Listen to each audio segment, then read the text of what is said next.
In 1974, my wife and I celebrated 2 years of marriage. I completed my first year of teaching in Eugene, Oregon, and I graduated from the University of Oregon with a Master's of Education in Curriculum and Instruction. We were looking for some adventure. My brother, Forrest, who is 17 years older than I am, was the placement counselor at the university. And he'd been to South Australia, where he set up a recruiting visit for teachers from Oregon to go to South Australia. So he came to us and said, here you're looking for an adventure, such a deal I've got for you. You can go teach in South Australia for 2 years, and they'll pay your way over and they'll pay your way back. So my wife and I packed up all of our belongings and we headed to South Australia. Well, 2 children and 14 years later, I had been a classroom teacher, a music advisory teacher, and I was the Media Studies Project Officer for South Australia. I needed some more professional development. So I contacted my brother, who was now a full professor at Oregon State University, and I said, what do you think? And he said, well, why don't you come back to Oregon and you can work on a doctorate? I said, let me get back to you. I went home and I talked with my wife and children. I said, well, what do you think if we sell everything, we'll move back to Oregon, see how the extended family is going, and I'll get a doctorate. And they said, but we like it here. It'll only be 2 years.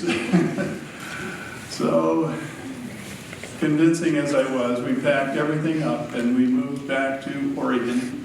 And I started working on my doctorate at the University of Oregon. I was also a graduate teaching fellow there, teaching educational technology to pre-service and in-service teachers. So it had begun, and my brother and I kind of reconnected. Each week we'd get together for a friendly game of golf, and it was on one of those occasions that he said to me, you know, I'm working on this idea. I wonder if you'd like to give me some feedback on this idea. I said, I'd love to. So he gave me his manuscript, and I was reading and responding and marking it up, just like the professors at the University of Oregon were doing to my papers. And as I'm reading this, I'm thinking, this is really good stuff. So I finished my feedback, and I gave it back to him. I said, I think I'm going to implement this with my students at the University of Oregon, and I'd like to start using it with my family. So the implementation began. It started with me. I had to change first. I had to stop doing things to my students and my children and start doing things with and for them. I had to become a nice, patient, principled person. I had to become the person that I wanted them to become. So I had to give up some things. Never demean your students or your children. Oh, is that hard? I was so good at sarcasm and put downs, probably still am. But I did my best to give that up. And I had to never fear an apology. So I learned, hey, I'm sorry. This isn't going well. Can we start over? And I could say that a million times. I had to never demand respect. Instead, I had to give respect all the time. And you know what? I found that it came back in boatloads. And I had to never get into a power struggle. I had to never say this is easy. I had to never say you'll thank me someday. And I had to realize that my students and my children were always behaving in ways that at the time they thought were in their best interests. So I had to change first. And once I started this change, then I had to learn the language of civility. The language of civility is a balance between our individual human rights and the rights and interests of the rest of society. So I learned that our individual human rights are freedom, justice, and equality.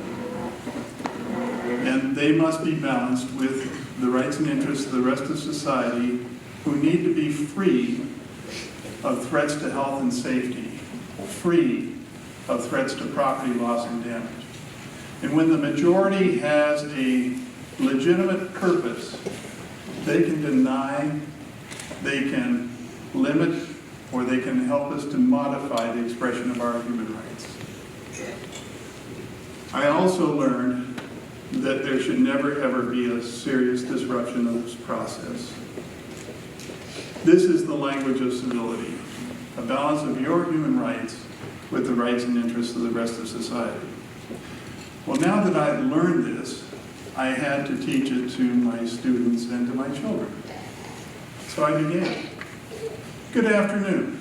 I'm here to protect and respect your human rights. You have freedom, which means you're going to have choices. You have justice, which means all the rules will be fair and that we will hear your opinions. You have equality. That means that everyone has an equal opportunity. You'll get a turn, and everyone will have multiple chances for success. Here, these are your human rights. You're given them. Express them wisely. Now, to help you express them wisely, you need to be aware of the rights and interests of the rest of society. So you're going to have some responsibilities. You'll need to act in a safe and healthy manner. You'll need to treat all property with respect. You'll need to take responsibility for learning in the classroom and for family matters at home. And you'll need to respect the rights and needs of others. These are your responsibilities. Now, to help you exercise your human rights responsibly, here's a rubric that might come in handy.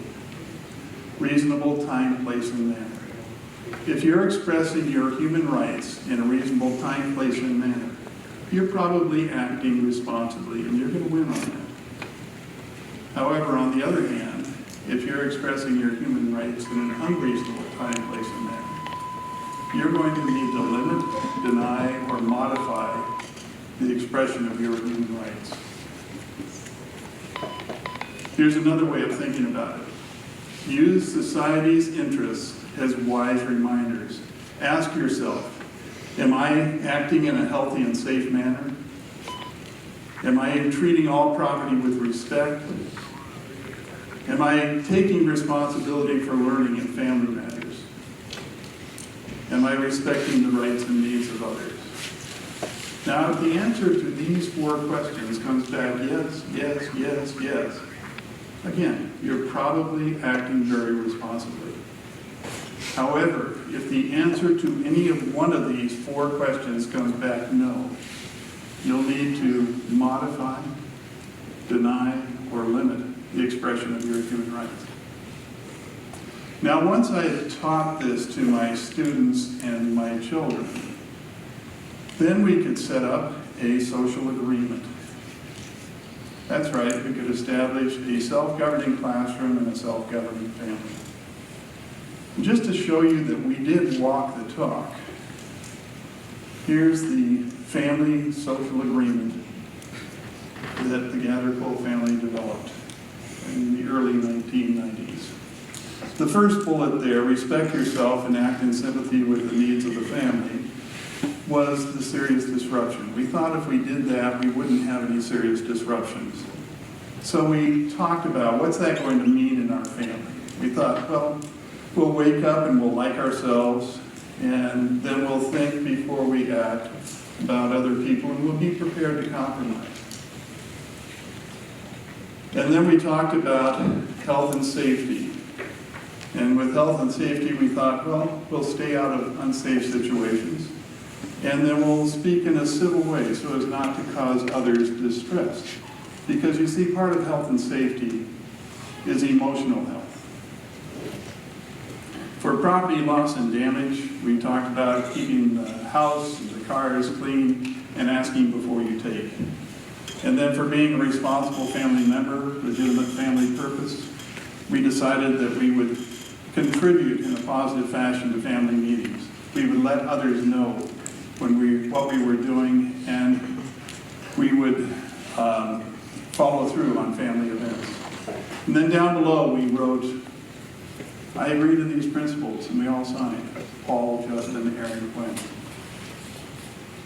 This family agreement sat in the middle of the table as we had our family meetings, and we would talk about these principles and how they manifest themselves in our family and outside our family. And when problems arose, we would talk about ways to get back on track and make things right again. Now, my brother Forrest and I were running workshops and summer institutes for teachers all over the United States from about 1990 on.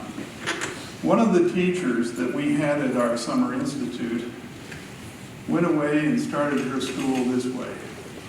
She said, now students, what do you expect from me as your teacher? And they expected her to be prepared, listen, talk in a soft voice, and help us learn. Well, she made a big poster of this, and she signed her name on the bottom, and she stuck it up on the wall for all the students to see. Now, our students couldn't read what she put up there, but they knew what it was because they talked about it. You see, they were 5 years old. They were kindergartners, just starting out in school. And then she asked them, now what do you expect of yourself and others in this class? And with health and safety, they decided we will walk, sit on the bus, use soft voices, follow snack and lunch rules, and keep objects out of our mouth. Now, she told me that last part wasn't there the first time they established these expectations. But they had a class meeting, and she said to her students, now, is there anything that you'd like to change or add to these expectations? And the hand went up. Don't put things in your mouth, that's health and safety. She said, that's right. Is there a positive way we can say that? And that's when they came up with keep things out of our mouth. For treat all property with respect, they said, we'll ask before we take. Use equipment in the right way and get help if something breaks. Now again, she knew they couldn't read these things on the wall, but she had them displayed. But she knew they understood, because one day she was sitting on one of those big cubes that's in the kindergarten, and she was taking notes on the children at play. And there were two boys playing over her left shoulder. They were playing with a whole bunch of Hot Wheels cars that she brought in that morning. Her son no longer played with them, so she brought in this big tub. They'd spilled them out on the ground, and they were racing them around on the ground.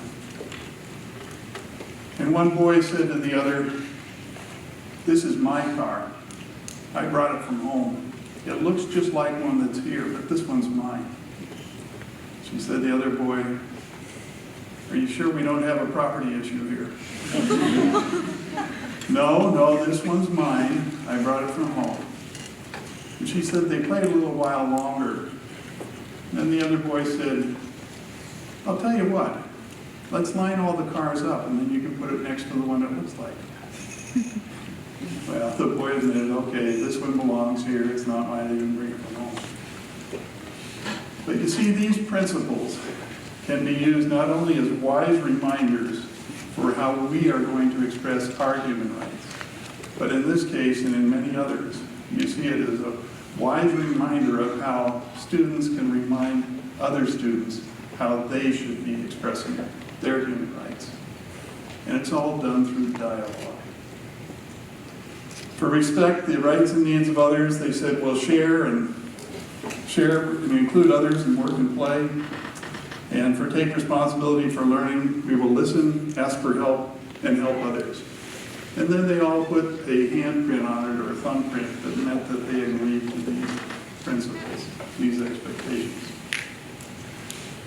Now, the beauty of this is that it's principled.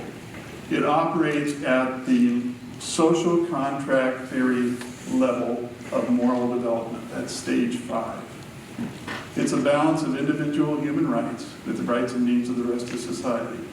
And the triangle is in place. You'll avoid power struggles. The triangle, you have your 4 guiding principles, you have your social agreement, you have the educational leader or the parent, you have the student or the child. And the educational leader, student, child, are always looking at the social agreement. When problems arise, you have something to talk about. You know what is right and you know what is just. If you don't have that, you might have what we call an adversarial relationship. But with that social contract in place, you'll do much to avoid power struggles. Now, Forrest passed away in 2012. And the night before he passed, he called me on the phone and we talked, as we did quite a bit. We talked about philosophy, education, sports, politics, the whole gamut. And we talked that night as well. And then he asked me, will you write my obituary? I said, I would be honored. And he added, remember, it's all about the ideas. Thank you.